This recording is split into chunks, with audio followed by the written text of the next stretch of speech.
آج جمعے کی رات اب سے ذرا دیر پہلے ہمارے نیوز روم میں ایک بہت ہی اہم خبر آئی ہے۔ سندھ حکومت کی جانب سے فیصلہ کیا گیا ہے چھٹی کا، اور یہ چھٹی جو ہوگی اس کا اطلاق صوبے بھر میں ہوگا، یعنی کہ کراچی سمیت صوبے بھر میں اس چھٹی کا اطلاق ہوگا۔ شب معراج کے موقع پر یہ چھٹی کا فیصلہ کیا گیا ہے۔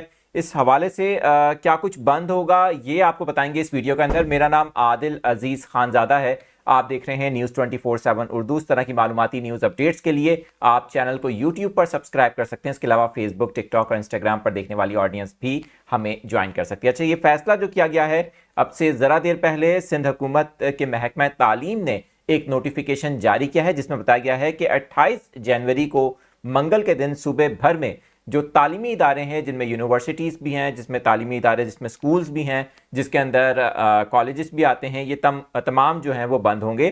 یہ فیصلہ کیا گیا ہے، تعلیمی اداروں میں چھٹی ہوگی۔ اس حوالے سے نوٹیفیکیشن جاری کیا گیا ہے۔ ایک میٹنگ ہوئی تھی، اس میٹنگ میں فیصلہ کیا گیا ہے، کیونکہ ظاہر ہے کہ عبادت کی رات ہوگی، جاگنے کی رات ہوگی پیر کو، تو اس کی وجہ سے منگل کے روز یہ چھٹی کا اعلان کیا گیا ہے۔ لیکن دفاتر کے حوالے سے ظاہر ہے فیصلہ نہیں ہوا ہے، لیکن آپ کیا سمجھتے ہیں کہ دفاتر میں چھٹی دینی چاہیے اس فیصلے کے ساتھ؟ نیچے کمنٹ سیکشن موجود ہے، اپنی رائے کا اظہار بھی کریں، لیکن یہ بتا دیں کہ یہ فیصلہ سندھ حکومت کی جانب سے کیا گیا ہے، تو اس کا اطلاق صرف صوبے پر ہوگا، باقی صوبوں پر اس کا اطلاق نہیں ہوگا۔